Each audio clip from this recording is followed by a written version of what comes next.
Good morning and welcome to our council meeting, the last one for the year. Warm welcome to those on Zoom with us this morning and Councillor Short zooming in this morning.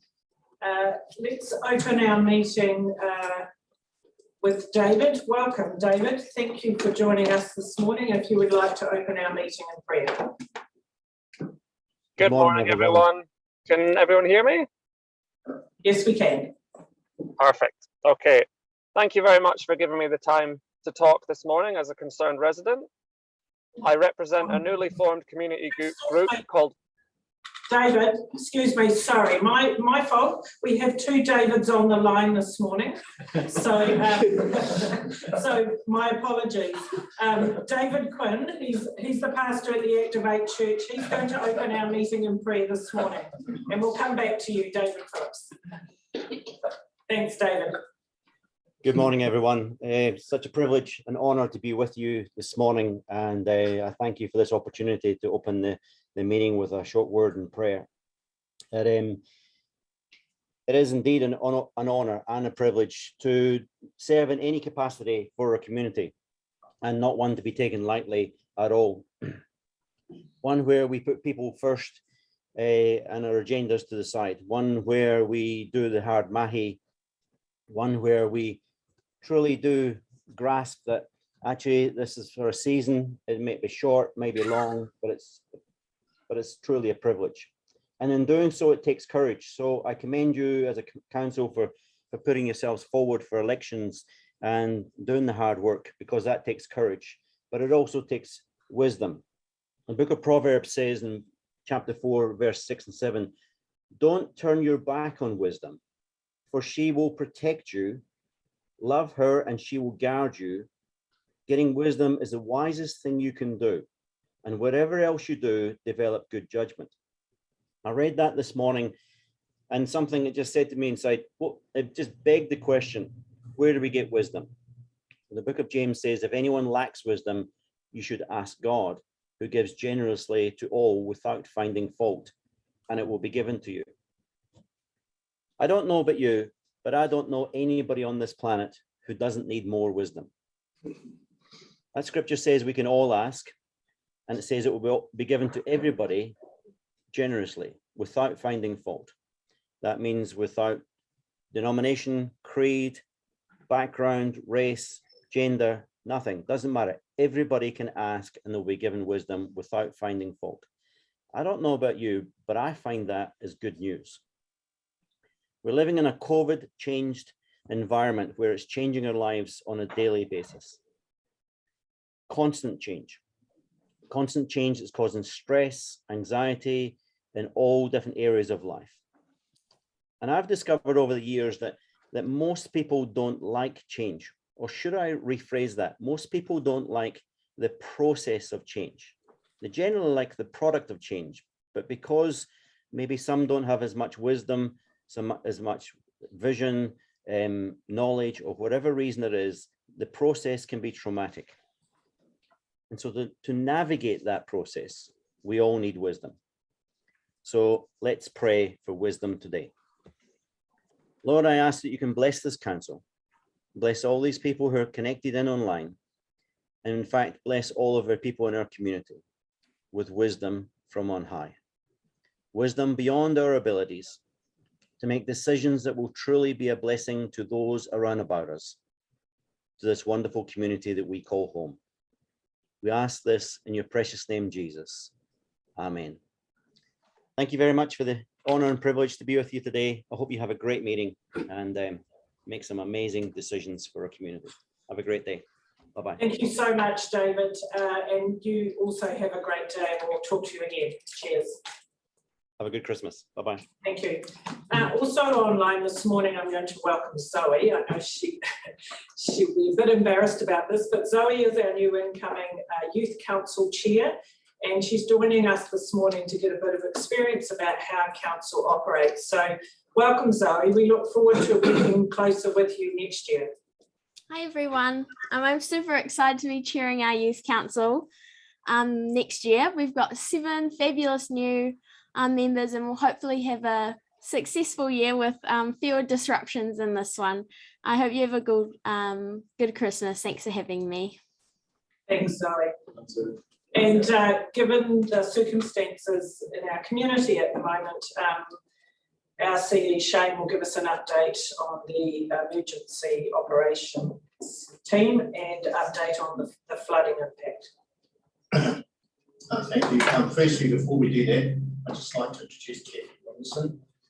Kathy is our new General Manager Corporate, been here just over a week.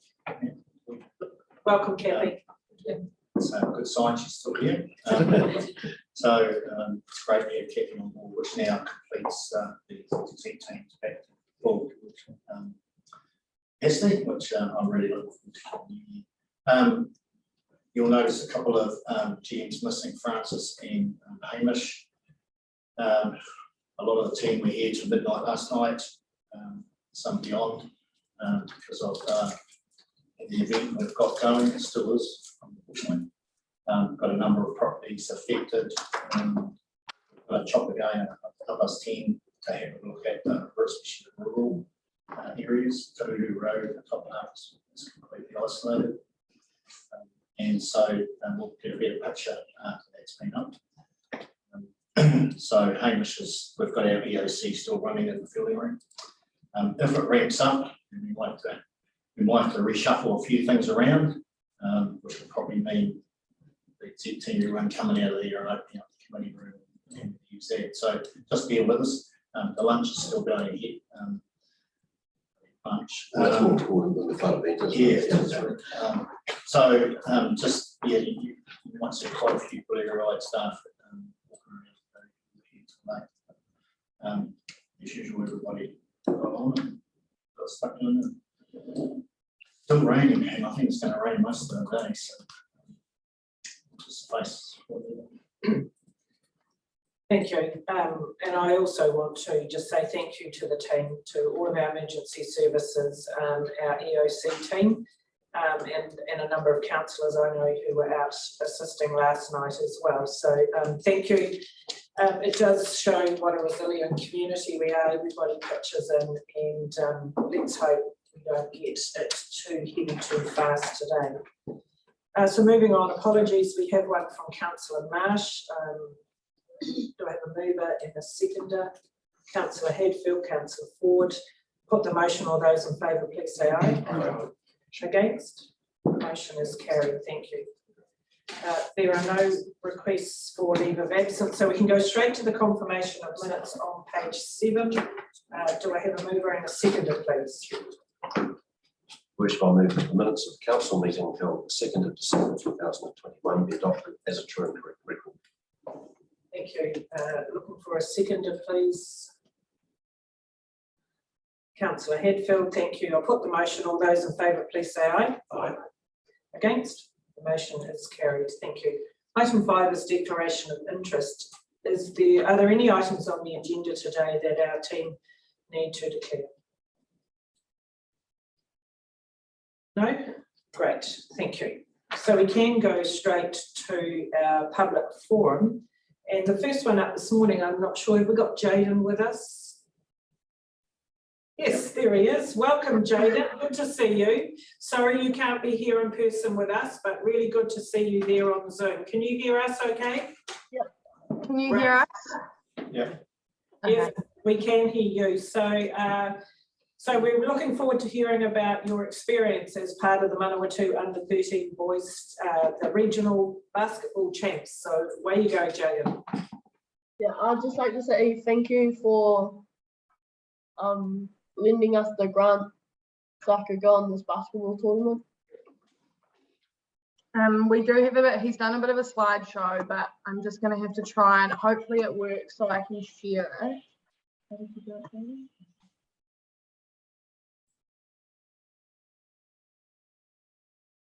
Yes, we've got it. Can you see it?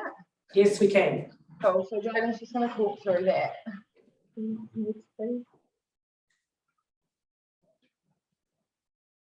So it was a Hawke's Bay tournament. It was in Napier, and I was in the B grade for the boys. and there was 4 teams in our grades, and there was Hutt Valley, Hawke's Bay, and our Manawatu B team. And we played a total of 7 games over 4 days. And we did not manage to win any games in our grade, but we improved hugely over this tournament, and we were close to beating the other teams. And some of my highlights were my last game of the tournament against Hutt Valley, because I learned to believe in myself and take it to the hoop, and we nearly won. And there was a hot and cold in the pool where we had to sit in the hot pool for 2 minutes and then go into the cold pool for 2 minutes and then keep switching around. And then we got to make our own sundaes. They had heaps of different toppings like Kit Kats and sauce and stuff. And then I won MVP for my team at prize giving.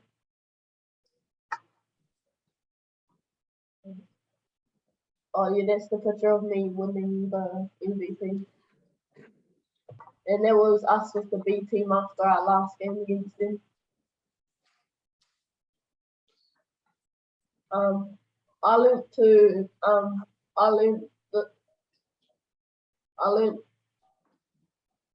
this tournament gave me an opportunity to meet new people and play with a group of different people, and that I would not usually play with. And I learned some new defensive moves that were new to my game, and that helped me. Some of my future goals is to make it into the Fielding High School team next year, and to continue learning and improve my game and stay connected to Manawatu basketball. Do you have any questions? Thanks, Jaden. Well done on your presentation. That's very well done. Congratulations to you and your team. But as you said, the most important thing was what you learned from it and the new friends that you made. So well done. We wish you all the best next year for the high school team. Are there any questions of Jaden from our team? Councillor Humphrey. Hi Jaden, I was just interested to know what it is that got you into basketball in the first place. Well, at Fielding Intermediate, all my friends were playing it, and I just started playing, and I wasn't that very good, but then I just kept practicing. Awesome, practice does make perfect, right? Yeah. Councillor Ford. Yeah, hi Jaden, well done. Look, I was just really impressed with your attitude, so just never lose that. You've got a great attitude, positive attitude, and really impressive. Just stick with that. Thank you. Excellent.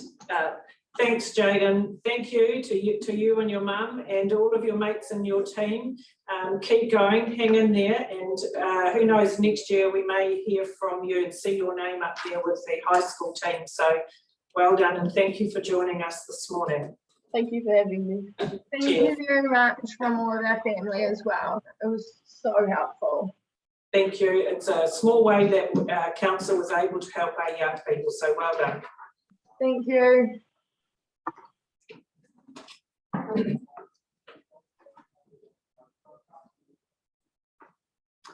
Right, so moving on to public forum, our second item on 6.2, we have some local residents who are here to speak to us about the proposed pyrolysis plant here in Fielding, and I understand that David Phillips, you're going to speak to us this morning on behalf of your group.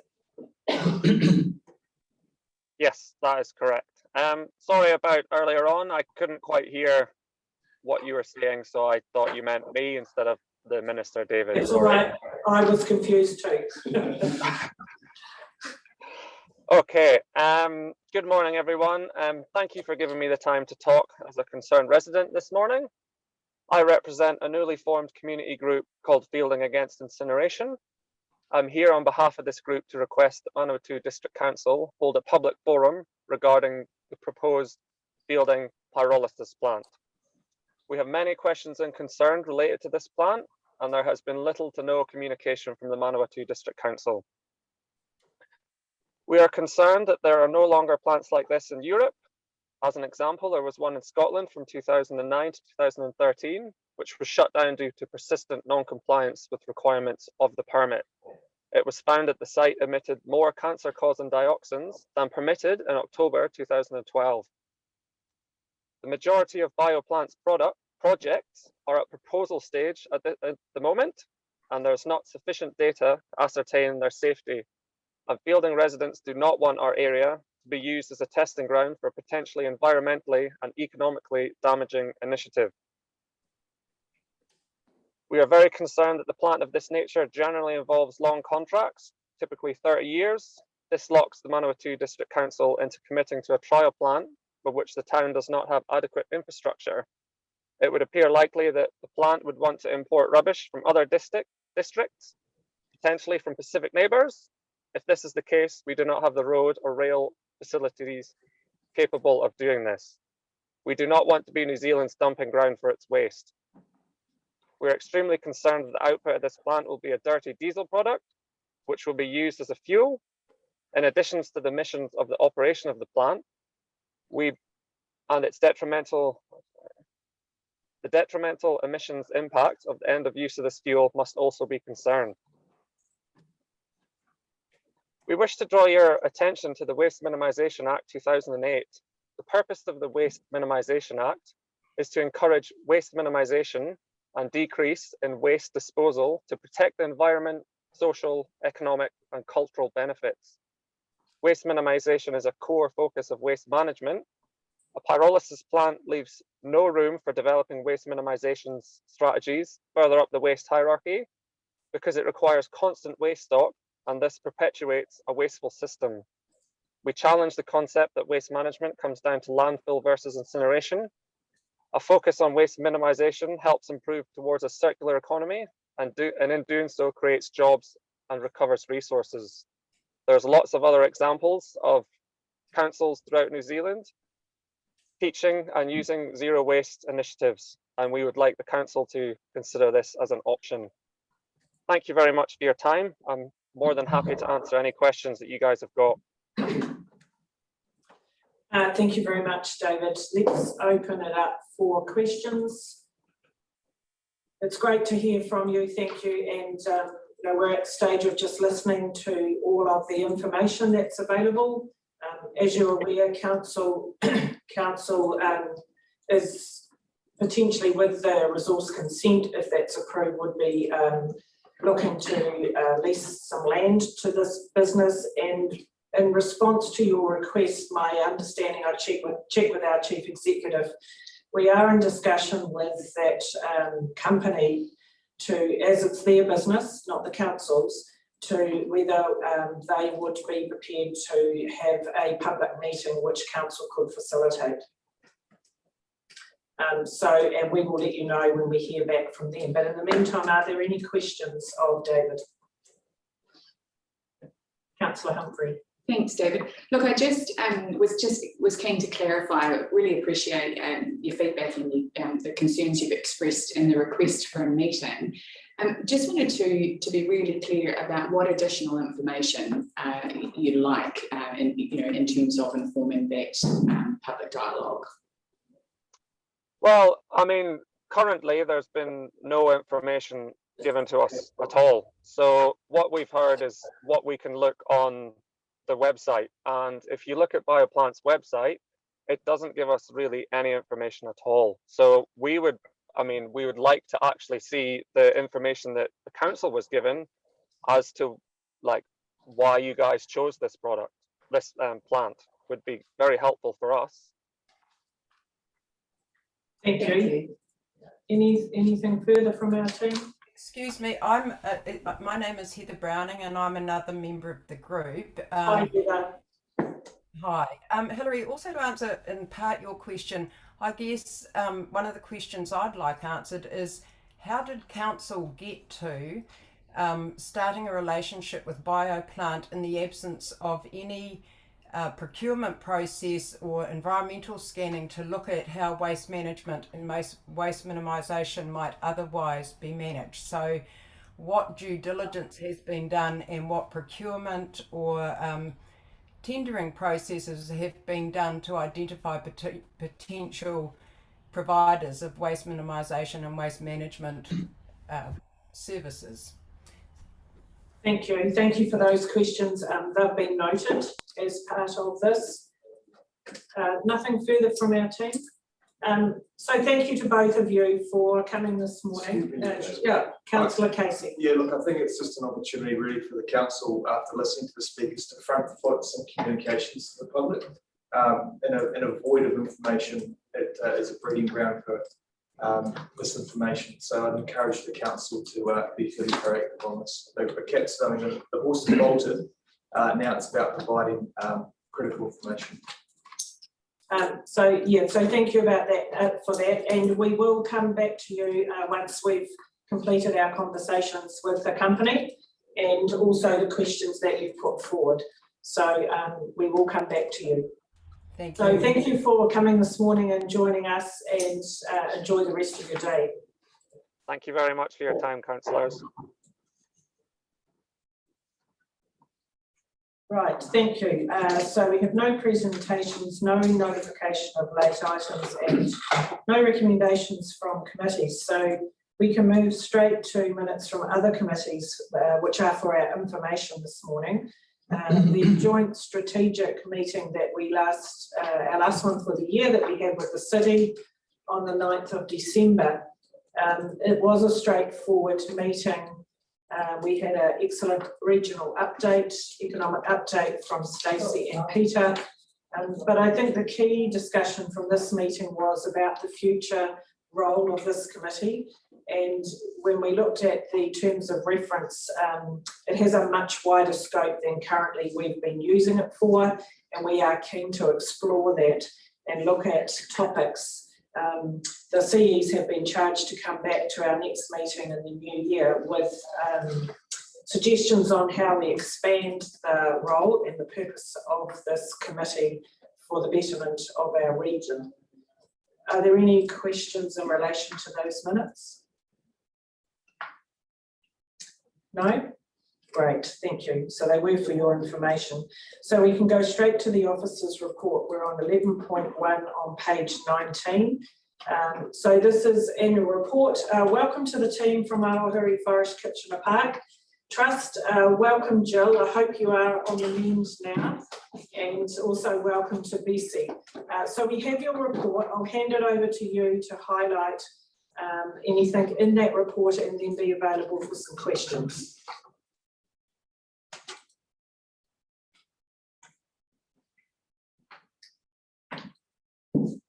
Can you hear me? We can now, thank you. Oh, right, sorry, I'm not very used to this. You must, my brain's a bit foggy. Thank you very much for reading our report. Yes, I will just expand on it very quickly. In the first paragraph, under operations, capacity and entity, section F, MPI have now appointed a scientist to investigate and research Phragmites carca, which is great news. Unfortunately, it means that we'll have to find quite a few funds to do that. So that's kind of on the back burner at the moment, but we do hope to get cracking with that. Horizons have been a lot more supportive recently, and as has Landcare. I don't know if you're there, Bessie, but you can perhaps add a little to that if you want to at some stage. Just moving on to the next thing is fundraising. Section F, the Western Side Boardwalk. We applied to the lotteries for a grant to build that boardwalk to protect the tree roots, and we were successful and we got the whole amount. So we got $46,000 towards the cost of that boardwalk, and Recreation Services have already started amassing the materials, which of course isn't easy at this time. So we hope that that will get underway fairly shortly and protect those trees. Under environment, the animal pest management is going ahead very well. We've formed a consortium with the iwi, who are also involved with the trapping on the ranges here, this big program. I'd also like to say that the Fielding Men's Shed have been tremendously supportive and have been building a lot of traps for us. So we're going to be owning quite a few traps of our own, which is what we need. The problem is rabbits, and we have to sort of consider actually having a chute in the park because the stoats feed off the rabbits. If we get rid of the rabbits, apparently the stoats will disappear, so I'm told.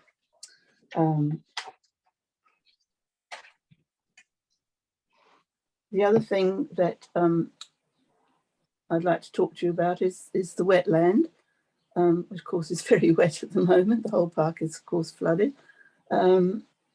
We've discovered a corduroy road under the old road to Fielding. Excuse me. There is a corduroy road, one of these log roads. It became washed, the road got washed away in the recent rain and revealed all these logs. And so I'm busy trying to contact Heritage New Zealand to see if we need an archaeological report. There is one in the Dunedin Mall which received a Heritage 1 listing, which is very important. And Michael Hawker was kind enough to put me in touch with someone at council, Matt Mackay, who has links to Heritage New Zealand, and he's going to contact them and see what we have to do. It is quite an exciting thing to find this old road. It will be well over 100 years old, and I don't believe there's anything else like it in the Manawatu. They're normally found in Northland where the logging areas were, but of course that road had to be built, the old Fielding Road had to be built across that piece of land, and it would have been a swamp. So that's really exciting news for us, but it may delay developing the wetland a little bit. We've recently received had a report done by Morpham Hydrology on the wetland, and it's very obvious there's going to be some very complicated work to be done there before we can realise our dream. We've just had a financial report dashboard done of our KPIs for the year. 98% of our budget is now being spent on the park and only 2% on admin, and that admin includes things like insurance, meeting expenses. So we think we're doing pretty well. And just harking back to our strategic plan, we seem to be meeting all our goals, and how we will know we made a difference. And we're very happy with our progress. Michael Hawker tells me that under the new trust laws, every trust has to have a 3-year plan, and he's very pleased with our strategic plan because he thinks that almost fulfills that thing that we have to do. So I think that's just about all I have to tell you. I didn't write this report, so I do apologise for the spelling mistakes. But my trust has been very, very supportive. Oh yes, there is another couple of things. I'm sorry. Our website is well under development. We got another grant from Cox to add to the development fund that the council gave us. So we should have a really super duper website in a few months' time. So any questions, please? Thank you, Jo. Bessie, is there anything you wanted to add to your report? No, excellent, okay. So I open it up to the team, but hey, first of all, I just want to say thank you for the work that you're doing, but hey, amazing effort in your fundraising when you go through and see the various projects and you've successfully been able to get funding, and then more importantly, the MPI one, to do some research into what is a pretty nasty weed, not just at the park, but elsewhere in our region. So well done on that. You've obviously got Shumit's Bessie there doing your funding application, so well done. Thank you for that. I did get the website grant. I managed that. Awesome. No, great team effort. Thank you to you both. Any questions or comments in regards to the report? Councillor Quarry. Yes, thank you, Your Worship. I'd like to congratulate you on the work that's been done in regard to the planting that you can see from Awahuri Road. It's when you look back over the last 3 or 4 years, it's been a dramatic change in the landscape. So it's quite obvious the work that's taking place. So congratulations and well done. Thank you. Thank you very much. So, anything further? Councillor Humphrey. Thank you. Yeah, look, just to echo the comments that have been made in terms of the absolute passion that you guys bring to the forest. I did just want to double check. So there were a number of recommendations from the auditor in terms of just tightening up some of your internal controls and accounting practices. Obviously, you know, important to ensure that those things are rectified in terms of future-proofing, you know, grants going forward. So I just wanted to check in around your action plan for following up on those matters. Our audit went through very smoothly, but the problem unfortunately lies in the council offices. We were given a very inexperienced young accountant. She did her very best, and in the end we got there, but we provided all the correct information. There is a report from the auditors, as you say, but I believe that the trust was not at fault here. I don't believe I want to say any more. Thank you, and I understand that your contract managers are working with you in this regard to rectify that for the future. Absolutely, and it looks like we will be outsourcing our accounts at the end of the next financial year. That's all in progress. We had to look at that very carefully, obviously, because it's another cost to us that we have to find. But yeah, it was all sorted out amicably and well, but there was a bit of a muddle, I'm prepared to admit that, but the trust provided everything that was supposed to. Great, thank you. Thank you. Now, I also wanted to ask you a question about your trustees. Have you got a full muster of numbers of trustees currently? We would like to have another one. Obviously, we advertised and we didn't have any successful applicants. It seems to be very difficult. We're looking at, I think Bessie's talked to CEDA. We're also looking at writing to the local service organisations to see if there's anyone there who'd be interested. It's not just our problem. I think a lot of charities are having the same problem.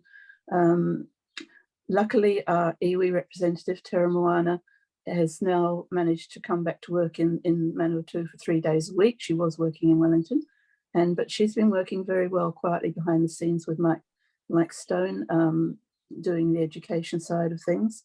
So we're very pleased to welcome her back. That gives us a full list of 5 trustees, and we can, as I say, we are looking for a 6th person. We do want quite specific skills because we want someone who will take over the website, and it isn't easy, but we're just going to have to sort of headhunt someone, I think. Great, okay. So thank you. There is a recommendation on page 19, and I'm happy to move that the council receive the Awatere Forest Kitchener Park Trust annual report for the period 1 July 2020 to the 30th of June 2021. Seconded by Councillor Casey. I'll put the motion. All those in favour, please say aye. Aye. Against? The motion is carried. So yes, just want to repeat our thank you for the great work that you're doing. The log road sounds really exciting. Very keen we can dig some history up about that. That's another news story to promote the park. So I hope you all get a well-deserved break over the festive season, and we look forward to working with you again next year. Thank you, and we look forward to working with you too. And thank you for your support, and a happy Christmas to you all. Thank you. Thanks, Bessie. Cheers. We might be laying some more log road shortly. Yes. Okay, right, we're on page 43, 11.2. And this is the budget variations and consultation decision we are required to make on our annual plan for the coming financial year. There's a number of recommendations there, and welcome Rebecca to take us through this. Morning, Matt.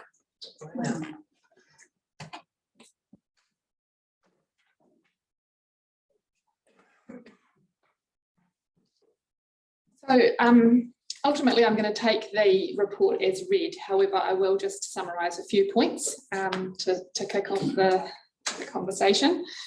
So as you know, the annual plan is about variations to the year 2 of the long-term plan. So those variations could be budget adjustments as a result of community requests, or internal sort of unforeseen budget requirements or changes to levels of service. But in terms of the decision to consult, significance of each of those things is the key. So in the report, in section 4.1.1, you'll see the summary of all the financial impact of all the variations that came through. Last time we were together, we went through all of those and council considered them individually. Of all of the proposed variations, only one triggers the significance and engagement policy, and that is the purchase for council-led, or the land purchase for council-led housing project. As we have discussed already, we're very, very early in that process. There's still a lot of, I was going to say water to go under the bridge, but that might not be a good one for today. Before we're in a position to consult, even if that eventuates. So while that is deemed significant, council's not really in a position to consult on that for the annual plan. So overall, the management recommendation is that, well, the approval of the budget variations is set out in the recommendations, and that consultation is not required for the annual plan. So I'm happy to take questions or forward any on to Amanda.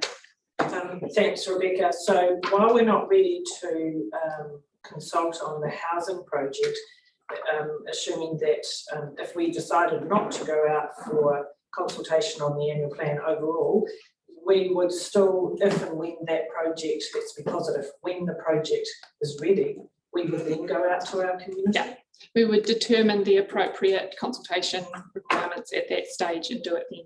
Right. Okay, let's open it up for questions. Councillor Humphrey. Councillor Casey is first. Thank you. Look, my question is really for the Chief Executive, and it's in light of this week's events. So obviously we're going to have some unanticipated emergency expenditure in terms of repair work to our roading network. That's likely to mainly fall within this financial year.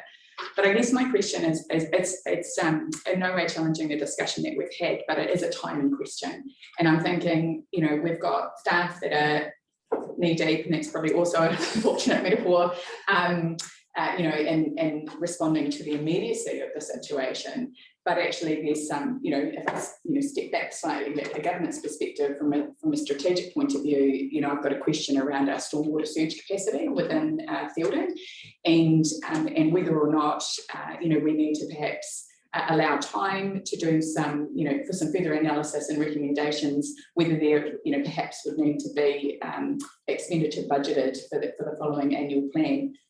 I appreciate that you probably can't answer whether or not we'll need to do that yet, but it's just, actually, is there an urgency about making this decision today, or, you know, should we just pause until we've had time to consider whether there are other things that we may need to include in the budget?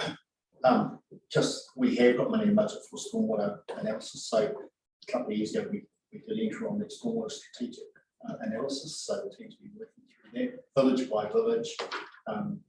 Fielding's well underway, and we have got a pretty good understanding of what's needed. It's not going to be a cheap exercise for us, especially given the regional plan requirements around stormwater neutrality, and we are working really hard to procure land up and pressing forward to achieve stormwater neutrality and build in the buffer of that. And I know there's a lot of work going in by the team around that whole Precinct 5 Culver Road area, because that's area. So if I may, understand that work's underway, but in terms of sufficient financial resourcing, you know, do we need to be having a conversation about making more provision?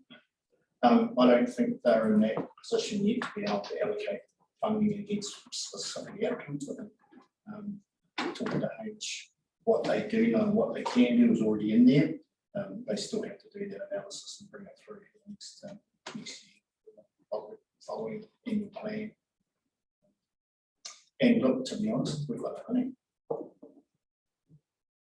But I guess that's the question that Councillor Humphrey is saying, that before we sign off these, should we be waiting for an updated report And it may be that we need to go back and reprioritise where the money is if we're not able to find any new money.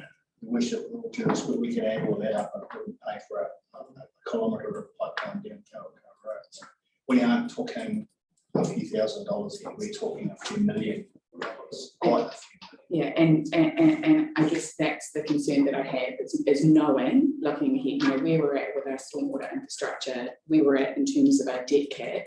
And while I absolutely understand that you need to allow time to do thorough analysis so you make good and informed decisions, you know, there is a real, actually an urgency around this. You know, our community will be expecting us to, you know, to respond and plan and preempt and develop and put in the required infrastructure so that we don't, you know, see repeats. I mean, yes, this is, you know, a significant event, but the reality is all the forecasting tells us that we're just going to get more, you know, it's intensity and frequency of storm events such as these. So it is a conversation that we need to be having about how we're going to address this issue. And I accept that, and but I don't think it's, yeah, you can always bring that through. And I'm not across as in depth as what Hamish would be here. I know they have a planned investment throughout the LTP. So there is money in the LTP for field stormwater. I don't know the detail, but I would suggest probably holding this up as another achieve anything. You know, we have got a tough year next year in terms of, you know, our rates and our loan cap. And a lot of that is actually finishing off stuff that already started. I'm more than happy for Hamish to bring back a detailed stormwater report for fielding to council in the new year in February. And there's nothing to stop us as a council re-evaluating that in the new year. You will miss the annual plan, but there's nothing to stop you as a council bringing something through anyway. Awesome. Well, in that case, that's really helpful in terms of clarification. I guess what I'd perhaps like to see us include, Neil always, is just an additional recommendation requesting that stormwater report comes back through in the new year, because it is something that requires some further conversation. Thank you, Councillor Casey. Yeah, thank you, Richard. I fully endorse those comments by Councillor Humphrey. I was in the thick of it last night battling issues around the western and southern part of the building, and I know that precinct 2 and precinct 3 were one of the largest contributors to the actual stormwater coming in off the hills further out to our west through Sandon Road, Ranford Road, and Company. And roads of the same nature. Our community will be asking us about our stormwater plans, coupled with the fact that we're now working through a 3 waters issue with central government.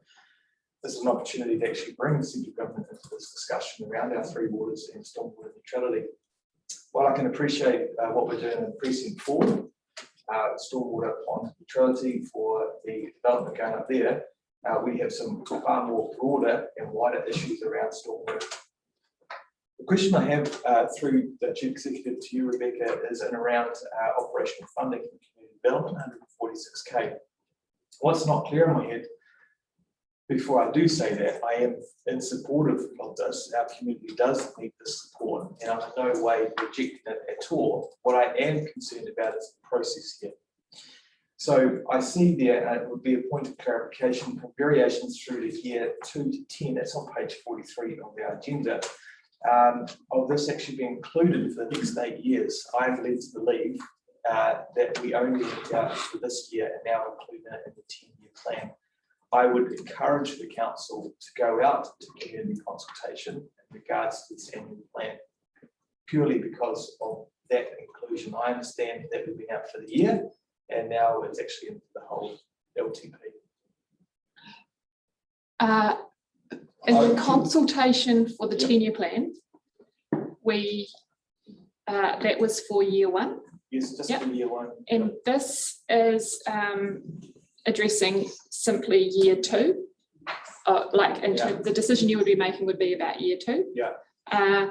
And the reason that we have assessed that is not requiring further consultation is because of the response that came through the 10-year plan consultation, we'd be essentially going through the same process that we went through for the 10-year plan. Was that clear in the consultation that it was for the entire duration of the 10-year plan?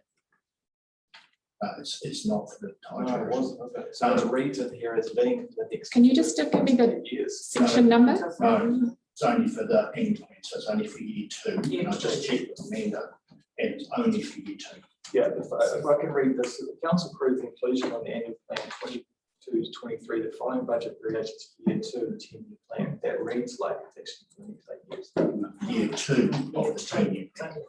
Okay, so as I said, it was a point of clarification. As long as that's very clear, at least we get hit by water, Auditor General like the NCC gets. That's what I'm trying to get at. It's only for year 2. Yeah. All right, very good. Thanks, Rebecca. Councillor Ford. Just demonstrating my lack of knowledge in terms of the stormwater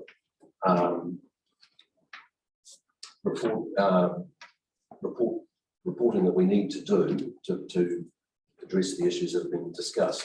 How does that differ to the work that I think is probably being currently carried out from the district planning side on stormwater fielding? I'm not 100% sure. Probably need Hamish to answer that question. I understand that we're sort of doing a report to see where we should be allowing further subdivision, infill subdivision, etc., and possibly even extending to adding some more residential, rural land into residential, but mainly in terms of the existing residential area where subdivision is suitable and where it's not because of the stormwater issues, and I believe it relates to Horizon's position on this as well. So I'm trying to just understand, is that a completely different piece of work to what you've been talking about? I think it's all integrated. It has to be integrated. Yeah, because that's, I'm thinking, well, that's probably in the pipeline. Yeah, well, one of the drivers, I mean, fielding historically hasn't got a good stormwater infrastructure. Yep. And when we look through things like intensification, which we have through the district plan, one of the big impacts of intensification is stormwater. Which is why we're doing this. Yeah. Yep. Okay, thank you. Thank you. So just to clarify, so what we're hearing is that stormwater concerns are being analysed and addressed and will come back to council as part of work. They're being analysed, Yeah. addressed, but might come a bit later. How we address that will be a different discussion. Okay, thank you. Anything further? Any further questions? Comments? Otherwise, we have the recommendations there on page 43. Sorry, my computer's just gone down. So, Councillor Ford. If we're ready, I'm happy to move the recommendations on page 43. 1, that the council approve for inclusion in the annual plan 2022-23 the following budget variations to year 2 of the 10-year plan 2021-23. And there are the following 1, 2, 3, 4, 5, 6, 7 bullet points. And 2,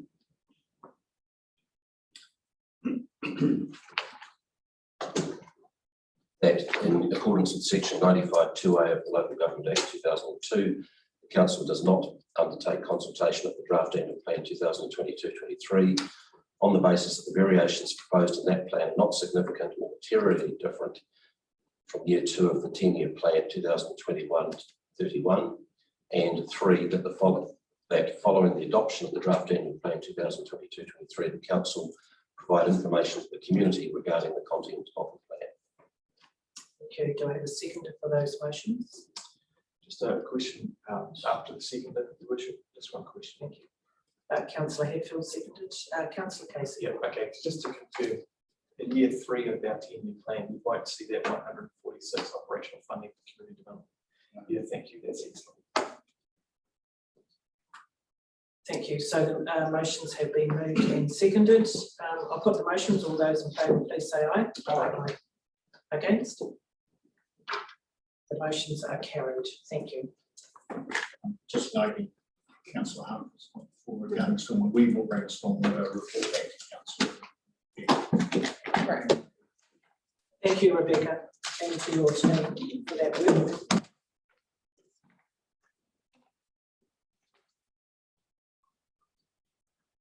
Right, we're moving now to Manawatu District Quarterly Economic Update. We're on page 156. As always, looking forward to this. Stacey, welcome. We have the information in front of us and I'll hand it over to you to highlight.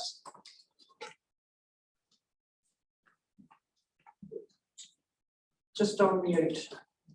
Sorry, my apologies. Good morning, everyone. Can everyone see my screen? Yes. Yes, we can. Great, I'll get started. And yeah, I hope things are abating, conditions are abating over there. I was watching it last night, so I hope things are improving.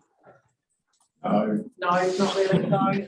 Okay, oh dear. It's very wet over here too, but I think you're getting the worst of it. So yeah, that's no good. Unfortunately, I haven't covered extreme weather events in this presentation. But obviously it's something that we need to consider with economic activity in the future. So I'll get started. Okay, the key messages haven't changed particularly. So we still have a very solid economic performance over the September 2021 year.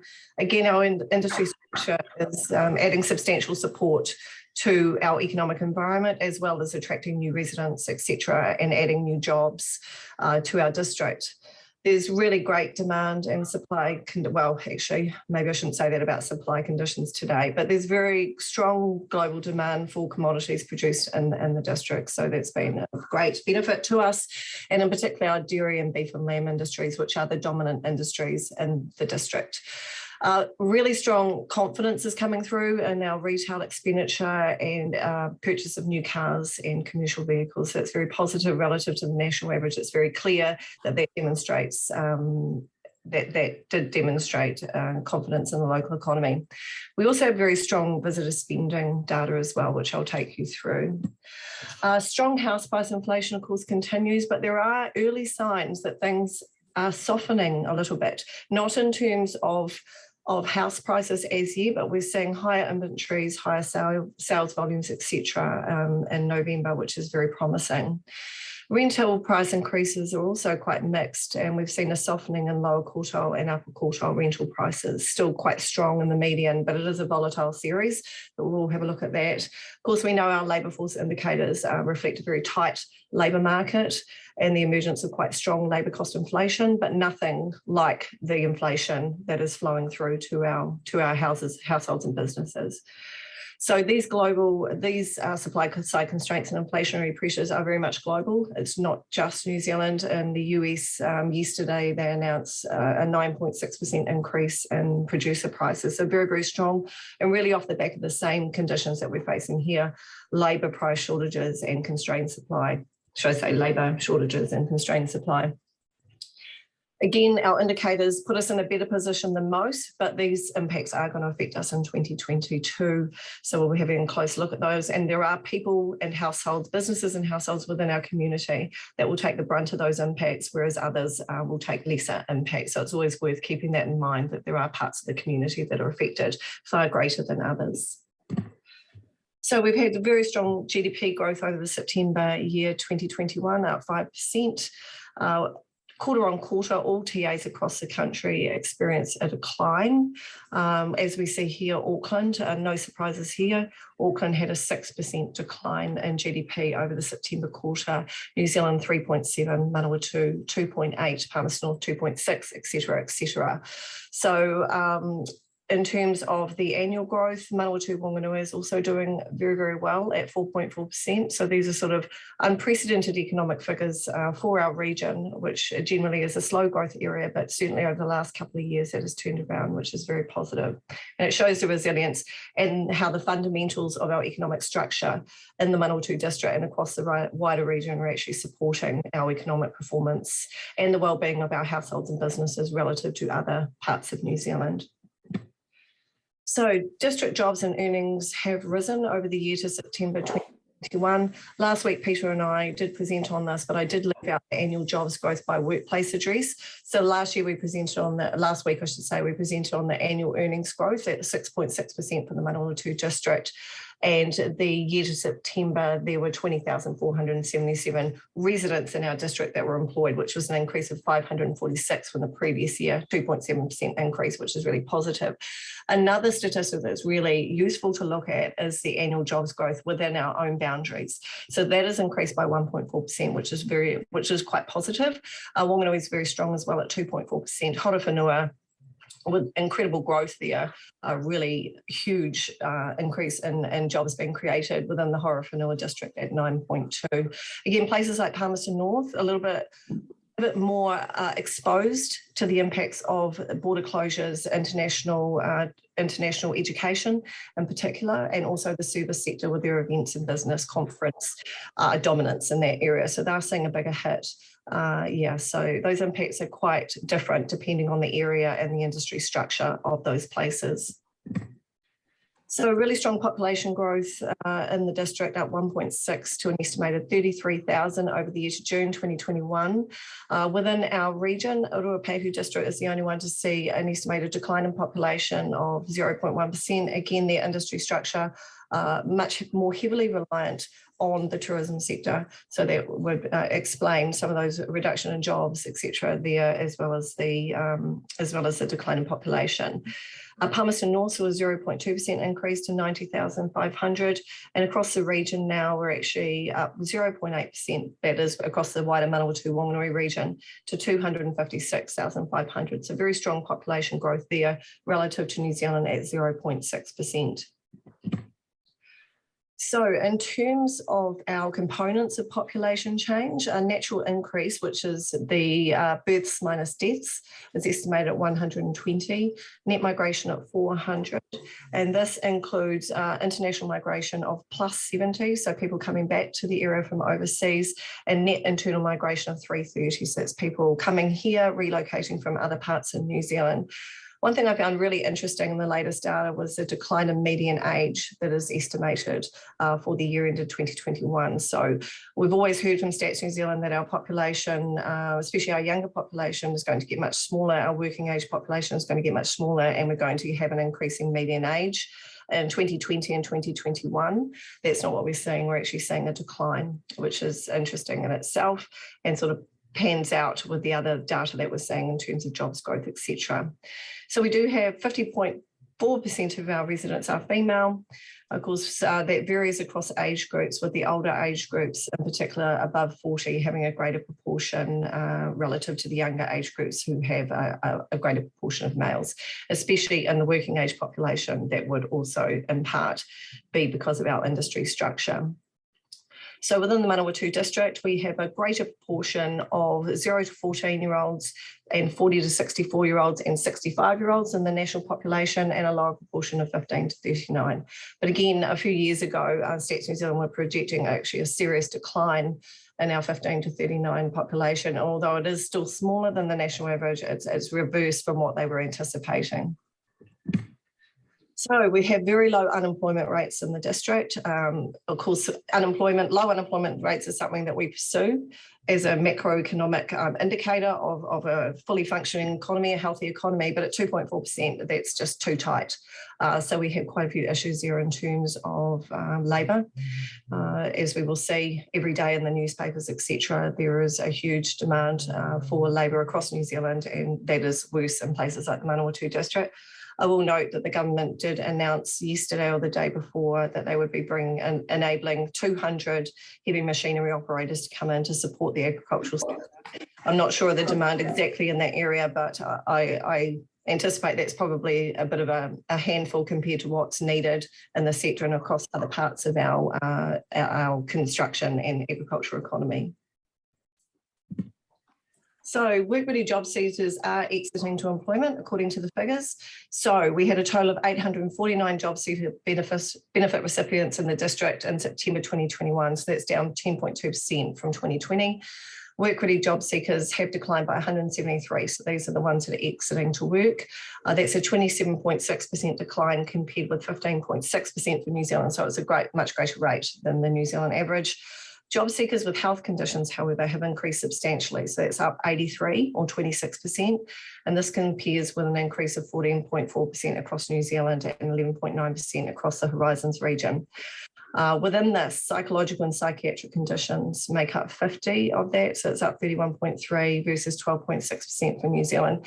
Now, this is a concerning statistic, I guess you could say. We don't know the detail of why this is happening and why the proportion data is stronger in the district to other places.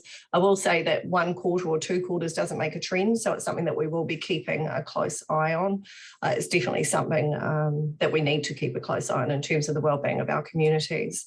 Just as a matter of comparison, the Auckland lockdown resulted in a 33.6% increase in job seekers in Auckland in the September quarter versus the June quarter. That's incredibly strong and not unexpected, but you do see the impact on that community from those economic restrictions. Over the quarter, our job seeker numbers did increase by 4. So it's kind of like a sideways arrow there in terms of performance, but over the year, quite a substantial decline of 10.2%.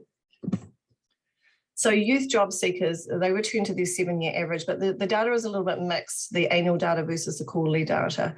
So jobs filled by youth across the region increased 6.6 over September 2021. And I just will explain here also that the jobs growth we have at the quarterly rate is for the region and not for the district. Unfortunately, there's quite a time lag on that. So I'm using the regional data as a bit of a proxy to indicate the latest circumstances, because a lot of our labour markets alongside our housing markets across the region are quite integrated. So it is an indicator of what's happening here. So there is an increase of 1,111 jobs over the year, with a total of, and 16.3% of those, there is 1,111 jobs over the year with a total of 17,897 held by youth. So that's an increase of 1,111 held by youth. So annual filled jobs across other groups are also increased, but at a lesser rate. But however, youth were the only age group to see a decline in jobs from the August data. So that was down 77. So again, youth far more likely to be employed in service sector jobs with lower skills base, etc. Therefore, they take the brunt of those impacts of economic restrictions that we experienced in August and September. So we did see a bit of a turnaround there. So youth recipients of the job seeker benefit, did fall to the 7-year average of 170, which is down from the peak of 240 in June 2020. So we are seeing a decline there, which is very positive. Okay. So in terms of our house price growth, we are still seeing to the year ended October for average prices and November for median prices, because median data tends to come out a lot quicker than the average. So we are still seeing those really strong double-digit house price growth increases. So of course, for Manawatu district there, we have a 33.5% increase in average price to 650,000. And a 26.9% increase in the median price to 660,000. And those effects are seen across the region with strong growth across the New Zealand scale as well, which we're all aware of. I will point out the median house price in the Ruapehu district, which increased by 69.1%. So we're seeing that very strong growth, especially in markets with lower base in terms of their prices a year ago. We are seeing some signs of easing though in the local property market, early signals I might say, so I'm not getting too excited, but we are seeing some signs. Okay, so regionally days to sell were up for 8 days in November, and that's 30 days compared with November 2020. Days to sell across New Zealand moved in the opposite direction, so they were down 29 from 34 in October. Annual house sales increased 8.7% annually, but we're down 1.9 on October volumes. Okay, so looking at the house sale volumes by month, as you can see there for the Manawatu district, we had 62 houses sold in the November month, which is very strong compared to what we've seen, especially in recent times. The annual figure is still low because we've had quite low volumes over the previous months. So there were 388 houses sold in the district over the November year. down 15.8% on the year ended November 2020, but strong November sales growth. So there is reason for optimism. Monthly sales increased 100% compared with October 2021 and 49.9% compared with November 2020. So signs are easing in the region as well. So sales were up 13.3% on October, but down 8.6% on November. This is really good to see that inventories are increasing. So from 430 in November 2020, they were up 737 in November 2021, increase of 71.4%. So it's really positive. And 10 weeks of inventory in November 2021 compared with 6 weeks in November 2020. So as I say, we're still seeing that really strong double-digit house price growth, well, triple double-digit house price growth, but we are seeing some early signs that conditions are changing the underlying data, which we would hope to see flow through with more moderate price increases over the early months of 2022. So rental cost growth is quite mixed, and there is a bit of a softening in the growth and demand for public housing. So upper quartile rents up 2.4% in the district to the year ended October, lower quartile down 2%. And as you remember from the stock take and other quarterly reports earlier in the year, we've seen double-digit lower quartile growth, quite a bit stronger than other areas. Now, this is quite a volatile index, so it does jump around a wee bit, but it's good to see that those lower quartile prices, there's signs of them easing, although we will have to track that to see if that's sustained or not. Median rent up 12.3%, so that's still quite strong and reason for concern. So public housing registered data, so there were 827 families across the Manawatu and Palmerston North area on the waiting list for housing in September 2021. So the September quarter for the region actually showed the first decline in applicants in over 5 years, with numbers declining by 16. All of this decline was in Palmerston North, with our numbers increasing by a very small 4, which we haven't seen in a long time, actually, that sort of small growth. So, I mean, again, that's positive. We don't want to see any growth at all. We want to see a decline, but we are moving away from that really strong growth that we've seen previously. So in terms of, the quarterly change nationally was 0.3% and ours was 3.5%. So that's positive. Last year in September, we had 76. So that's 34, 52, that's still quite a substantial increase year on year. But again, be keeping a close eye on that to see whether that trend or that softening in growth or hopefully a reduction follows through over the next few months. We are having recent record consents in the district over the year to October 2021. And if you remember back in June and September, I also reported record figures here, so it is increasing further. So total consent values hit 165.6 million. So that is an increase of 78% on October 2020. And in context, to put that in context, New Zealand consent values increased by 24% over the same period. So we're seeing very strong growth there. Non-residential construction was 40.8 billion versus 12.3 billion the year before. Now, the Oahu upgrade was about 38 million, of that growth, of that non-residential construction activity. However, we are seeing a lot of activity in other areas across the district as well. There's quite a bit of classroom or school investment going on at the moment. There is also earthquake strengthening, which looking at the latest annual data is about $620,000 worth of seismic upgrades consented over the past year as well. There's industrial construction in Kawakawa Road of around the over 800,000. Duke Street construction, 1 million. So there is quite a bit of commercial activity happening outside Oahu, which is very positive to see. Our annual dwelling consents over the year to October also hit records again, 246 over the year, up 48%. So of course, that's the sort of activity that we want to see. But as we also know, and we'll be discussing shortly, those construction price increases and supply chain constraints and labour constraints are really putting pressure on that industry, both here in the district and across the country. So very strong growth in visitor spending as well over the year to October 2021. So areas like ours that have some tourism or visitor economy but are not hugely reliant on it, it seems like we're kind of being discovered by the New Zealand community, and there are more people and more expenditure in areas like ours. So we're up 25%, which is up 6 million on the previous year, and also bodes well with data from the year previously. So Palmerston North City up 15.4%, Whanganui District up 33.2%, and there is quite a strong visitor presence here in Whanganui at the moment, and Manawatu Whanganui region overall up 14.9%, and that's even with the declines in places like Ruapehu District, the more traditional tourism areas that we have. And of course, Port Auckland and Queenstown, to do a shout out for Auckland and Queenstown, down 7.7% and 10.7%. So we can see the impact that these conditions over 2020 and 2021 are having on these economies that are hugely reliant on visitor spending.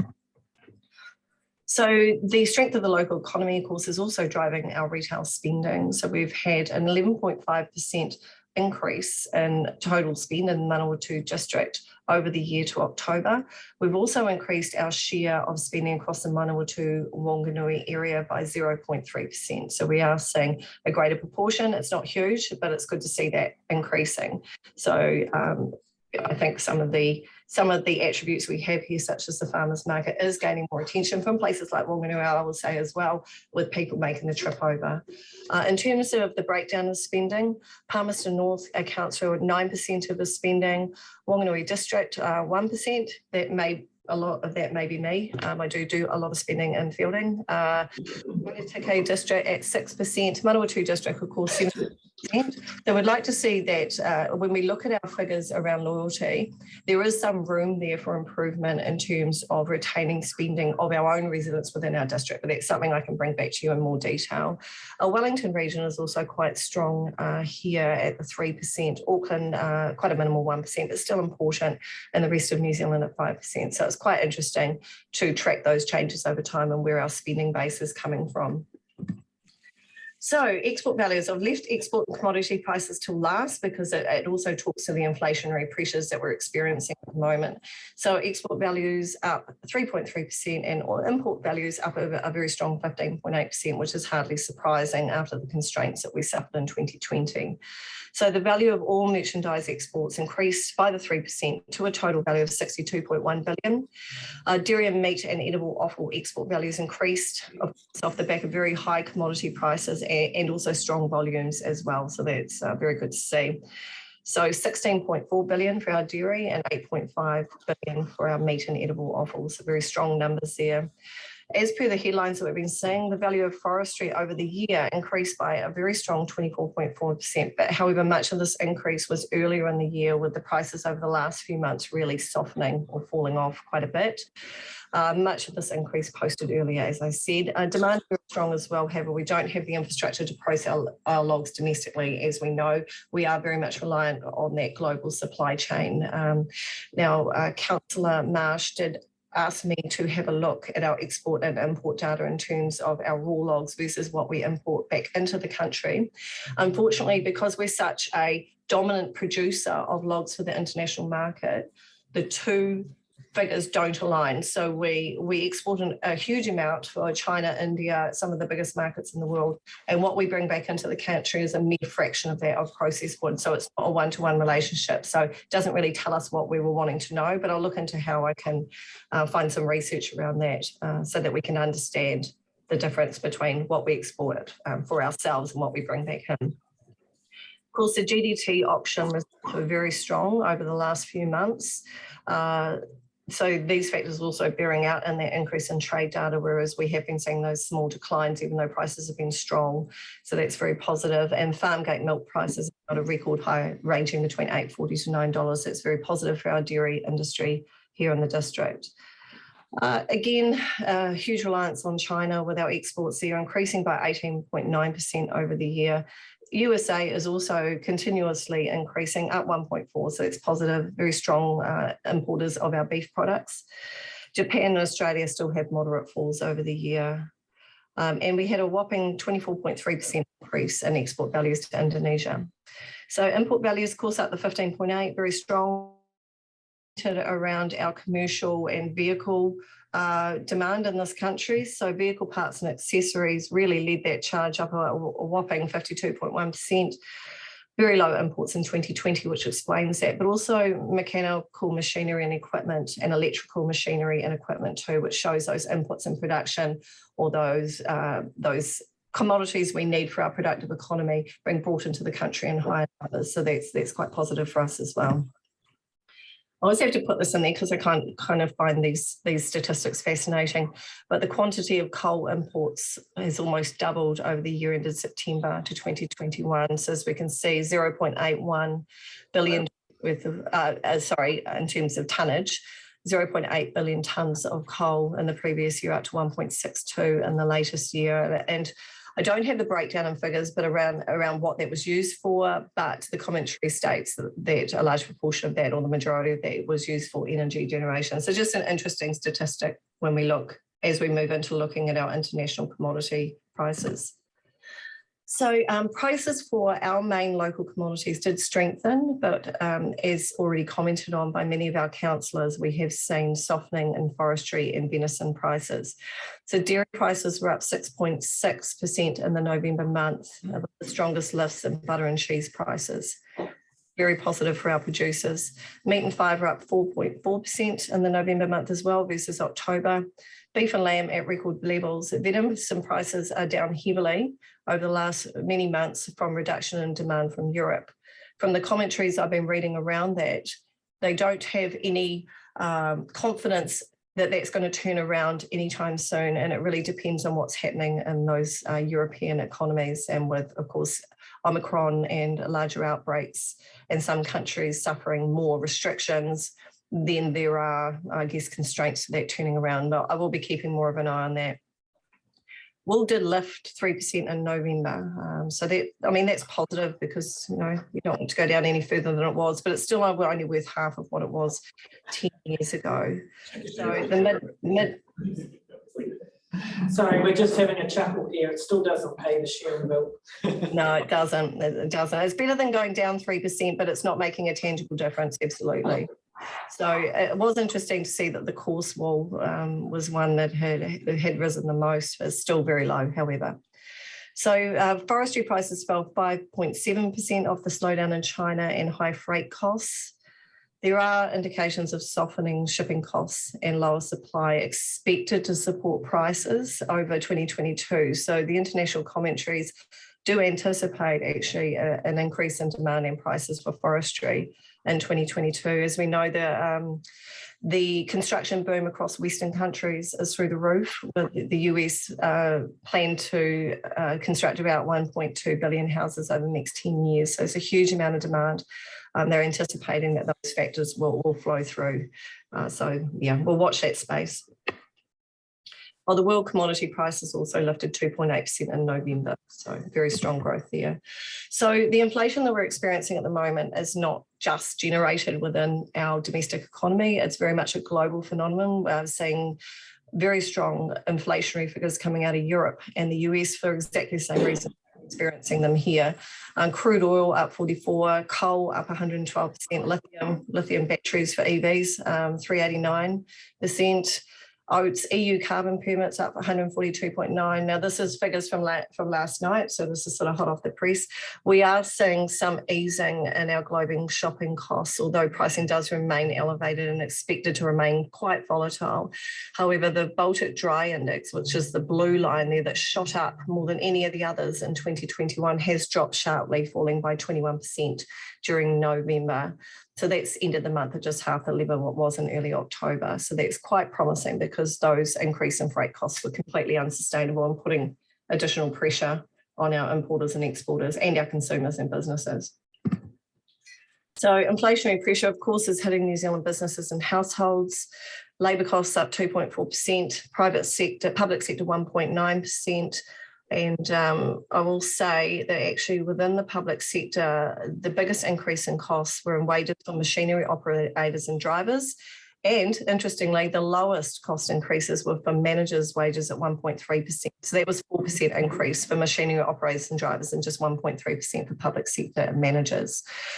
Private sector up 2.5%, so that's stronger, and similar there in terms of the increase for the labourers and heavy machinery used in the construction sector there, with the largest rises in construction sector costs at 4.1%. So of course the construction sector isn't just experiencing significant increases in labour costs, but also input costs up 5.8% and output costs 6.2%, which does also imply that they're not passing all those costs on to consumers as yet and holding on to a proportion of those. Wood and timber input prices up 32.3%, output prices up 24.7%. So really quite concerning numbers there. Consumer price index up 4.9%. Found it interesting to see that the largest rise was in transportation costs, up 13.2%. And actually some of the costs in terms of communication actually fell 5.3% over the year. So I guess that bears out that technology and technology and digital services information are actually anti-inflationary, which we do see across the wider economy when we apply technology and new innovations, etc. So that's our annual inflation rate there. And as you can see, we did actually have quite a high inflationary environment back in the 2000s. So we were very high there at 5.1, 5.3%, but we've lived in a very low inflationary environment since the GFC, since we had that excessive supply or capacity to supply over demand. We're seeing a reversal of that now with limited capacity to supply relative to the strong global demand that we're seeing. So rising interest rates and LVR settings impact on borrowing. So we can see there that our mortgage interest rates are increasing. So 4.6%, 5% for floating, and 5-year up to almost 5%. We've also have obviously experienced very strong or much higher mortgage interest rates prior to the recent low inflationary and growth environment. So the difference is now that house prices are worth a lot more and people have a lot more debt than what they did relative to previous times.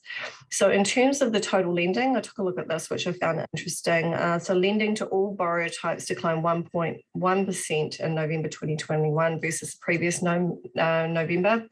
First home buyer lending doesn't actually seem to be affected too much yet from the reinstatement of the LVR settings on the 1st of November. So that requires owner occupiers and first home buyers to have a 20% deposit, and no more than 10% of the total borrowing is allowed for high LVR loans of over 80%. So we can see that first home buyer lending increased by 4%, owner occupied by 10.3%. What is startlingly clear here is that the LVR settings for investor loans that were introduced on the 1st of May 2021 are having quite an impact.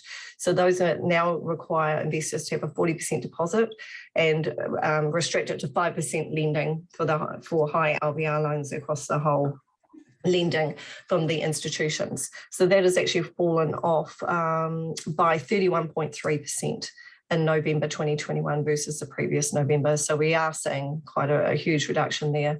Lending for business purposes also declined by 9.9%. So it'll be interesting to track these figures as we progress and to see if those LVR settings that were reintroduced in November do have an impact on first home buyers and owner occupied buyers and that. But it's very interesting to me to see the reduction in investor in the mortgage markets. So in summary, of course, the past 18 months has highlighted the resilience of our economy relative to many others, and that's down to our fundamentals and our industry base and our job creation and how we're attracting population, etc., to the area. Key sectors, when I say key sectors, not all our sectors, but our more dominant sectors in terms of dairy and red meat continue to be resilient, and the outlook for these sectors is very positive. We know, of course, there are growing challenges. Labour markets and supply chain disruptions are intensifying these inflationary pressures, and that's impacting very much impacting on our households and businesses across the board. And these pressures aren't expected to abate anytime soon. So again, we'll be keeping a very close eye on that. These conditions are global, so it's not just here in New Zealand, it's everywhere across the Western world. And we are, because of our industry base, in a better position than many, but there will be those impacts.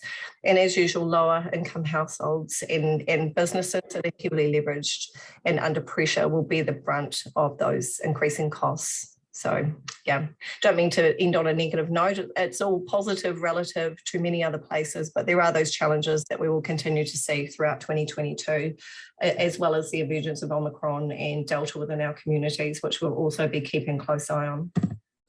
So any questions? Well, thank you, Stacey. Great report as usual. Questions, comments? There's a lot of information in there. Councillor Hadfield. Yeah, always good information, Stacey, and I guess we've always got to say thank goodness for the primary sector.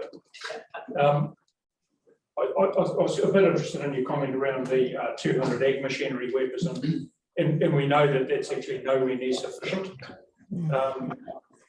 If I look at the area of agricultural workers across the board, not just machinery workers, health workers, and everybody else, construction workers that we're actually needing and requiring, which I guess at some point in time will come in as MIQ dissipates and it's easier for people to get in, along with the 400 odd international pilots that are coming out to train. But do you think there's a chance we're going to see immigration ramp up again and extra burden placed on our housing capacity?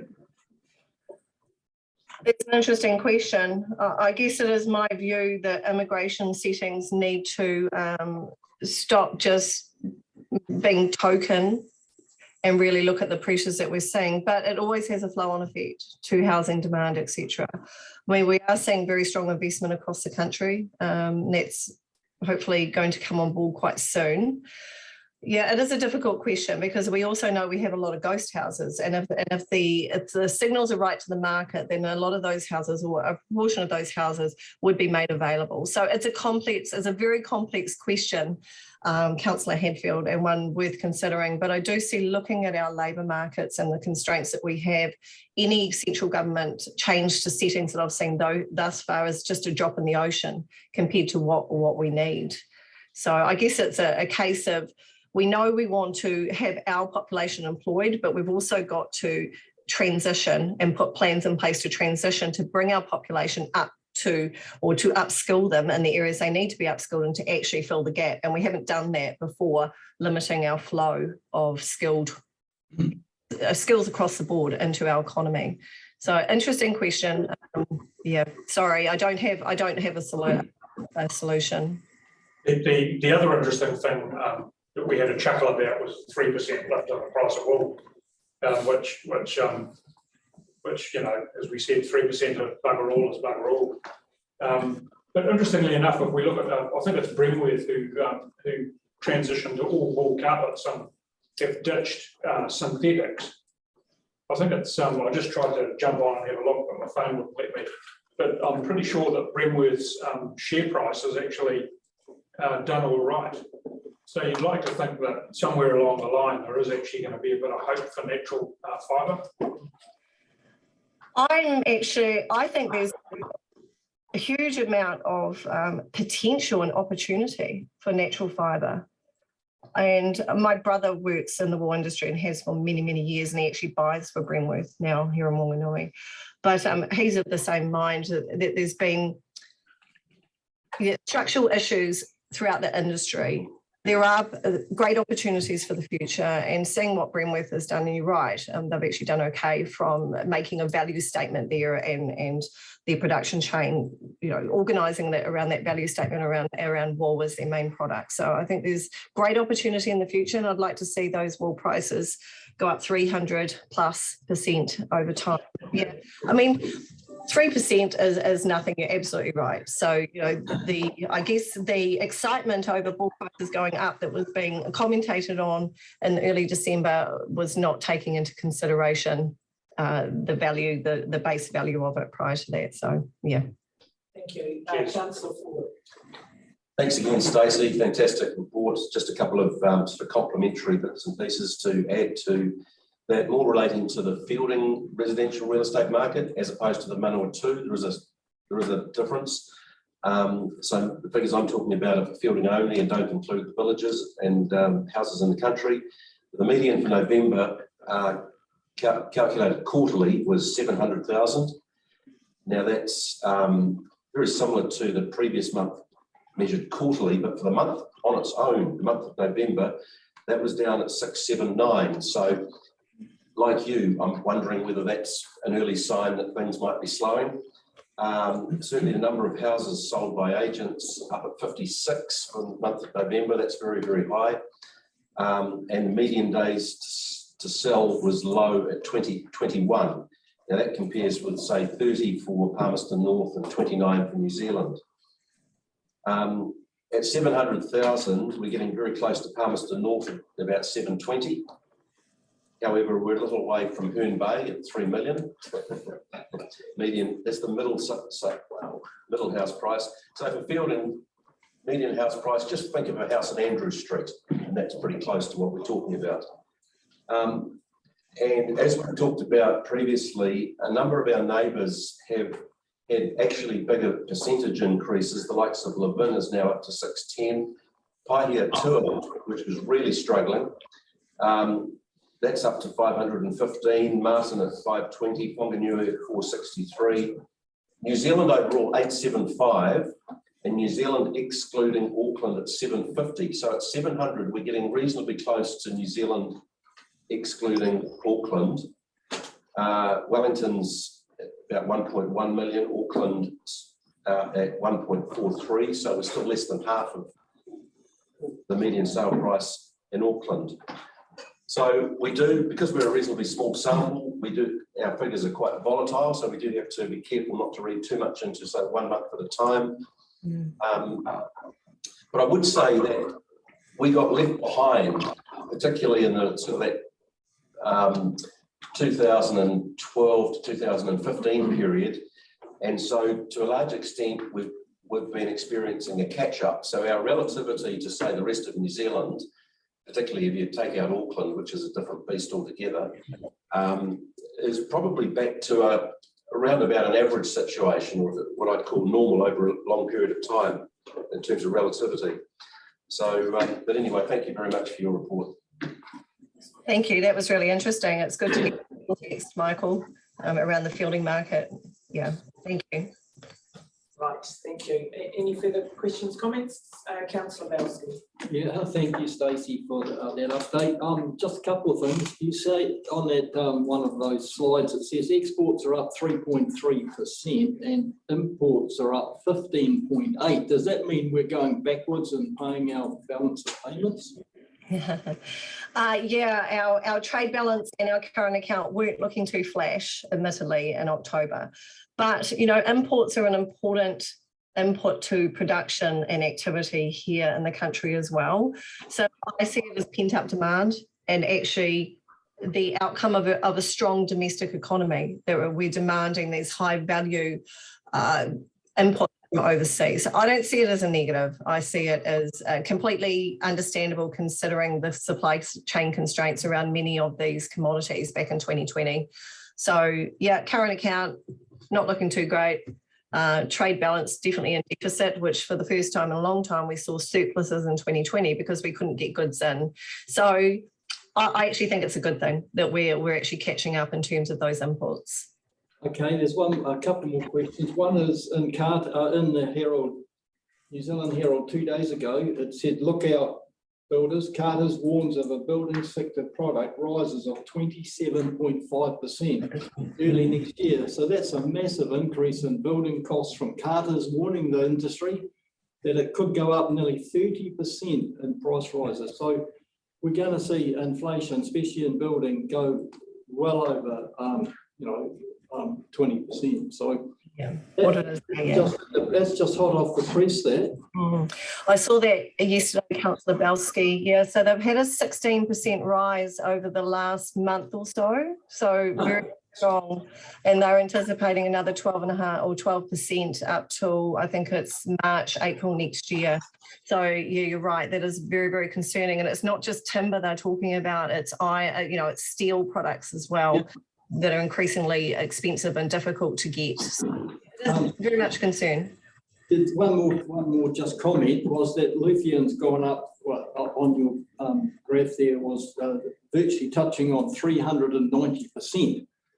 But the interesting thing, batteries have dropped sharply, and I read where research and development has allowed much less lithium in a battery with over improvements of storing energy, which improves kilometres per unit a lot. So research and development is allowing these high commodities overseas to be used more efficiently. So I thought I'd just add that, because of the fact that electric cars are going to become more and more of a thing, and just the power to drive them is really where it's at. So that's interesting that research and development is full steam ahead on this energy storing. Thank you.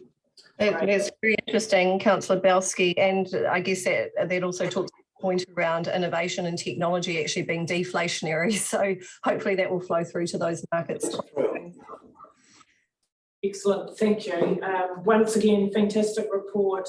Just commend you and Peter of the City for the work that you do around keeping us updated. It's easy to understand, it's well presented, and the follow-up to questions is great. So appreciate that. So thank you, Stacey. If we don't see you, have a well-deserved break, and look forward to working with you again in the new year. Thank you, and Merry Christmas to you all too. I hope you have a very relaxing and enjoyable break with your families and friends. Excellent, thank you. Stacey.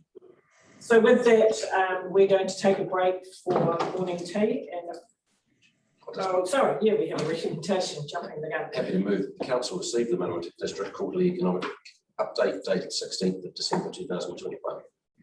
Thank you. I have a seconder for that motion. I'm happy to second that. I'll put the motion. All those in favour, please say aye. Aye. Against? The motion is carried. Thank you. Right, and so with that, cup of tea time. So if we could be back 25 past, please.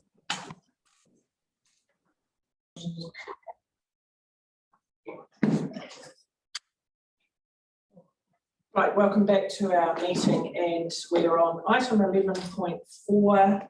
This is the minutes from our community committees and the Manawatu Youth Council. Not intending to go through them in detail, but just ask each liaison councillor, please, anything to highlight from those minutes or anything that's happened since, particularly if you've got any updates from your communities around the emergency incidents at the moment. Youth Council. Yeah, some of these are actually quite old. Probably most importantly to note is that we have elected a new council for the 2022 year. So Zoe, who is on Zoom at the moment, she is obviously our new chairperson, as we have already introduced.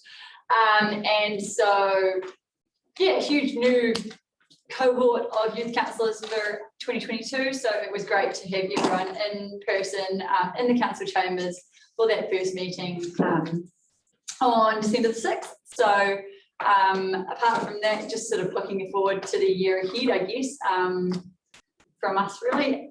I have not heard anything with regards to the youth council and the current flood events. Okay, excellent, thank you.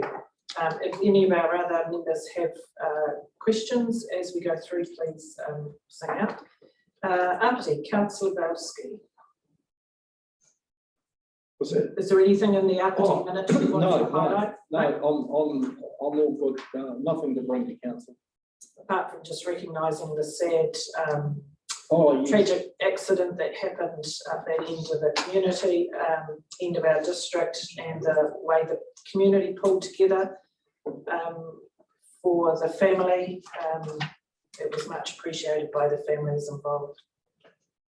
Glenaroa Taikaria, Councillor Hadfield. Yeah, obviously in the formative stages, still discussing how they think everything might work, and getting together back again on the 22nd of February.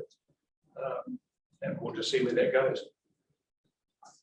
Great, thank you. Councillor Campbell's had to leave us for another meeting for Hamatangi Beach, but I can report that we did have a really good meeting with the community.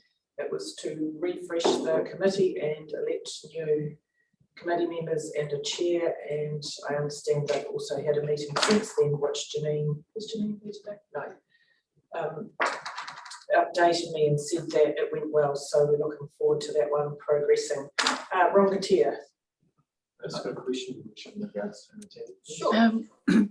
The only thing to comment in the last meeting since those minutes was the, believe it or not, the largest item on the agenda was the Spud in the Bucket competition. So you had a riveting meeting. Well done. Yes.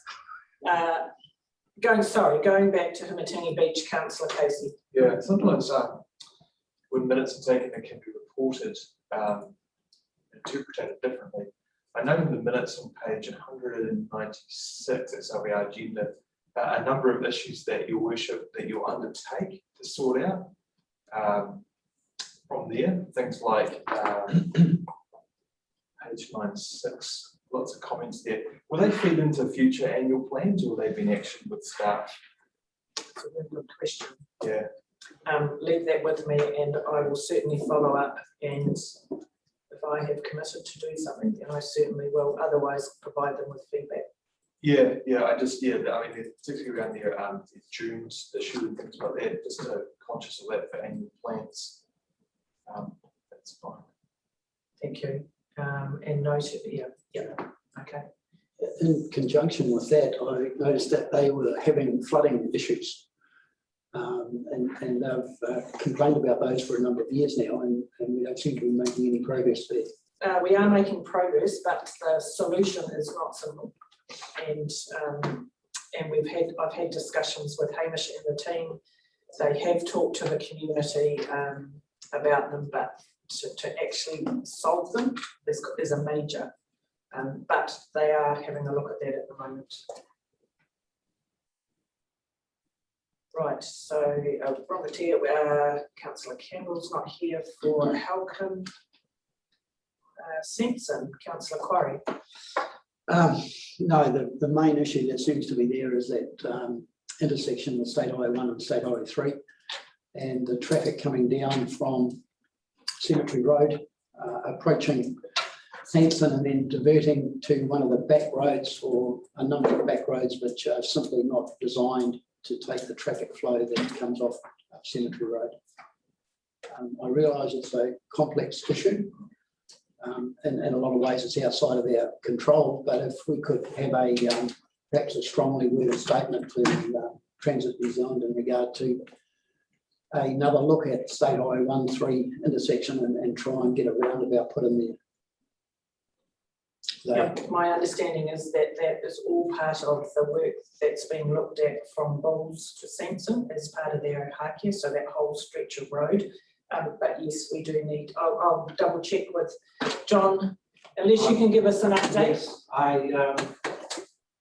relayed the query to traffic safety engineer at NZTA, who denied there was a problem because there was no tailbacks and traffic flows freely, so there'd be no reason for lights or roundabout. And I said, well, the reason is that they're using the side streets as a pseudo roundabout, and that's making it dangerous for the local traffic.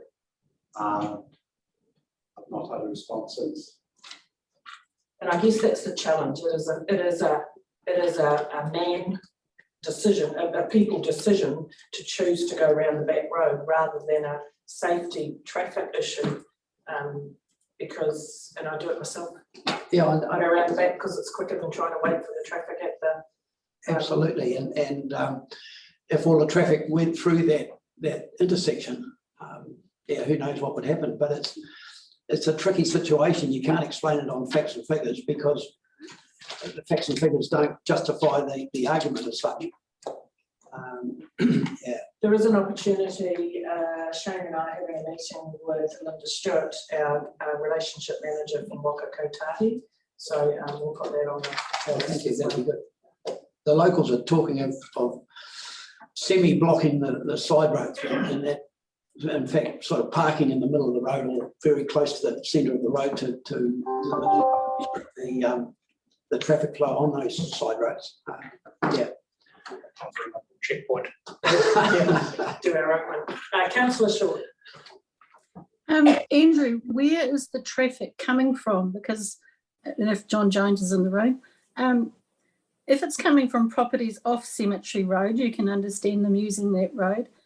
If it's traffic coming off Mount Stewart Road, we need to encourage them not to turn down Cemetery Road, but to carry on to the intersection of Mount Stewart and go straight to State Highway 3, because really going down Cemetery Road is no shortcut these days if that's the route you were using. I think the traffic is from quite a large catchment area, and a lot of it would be heading to Ohakia.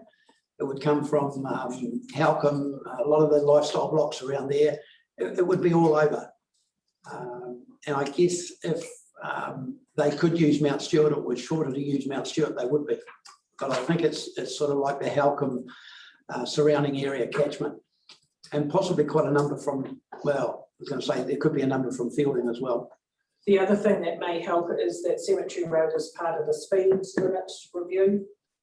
So, you know, if, dare I say it, living on that road, if we reduced the speed limit there, that might deter people from using that road. They think they can go faster another way.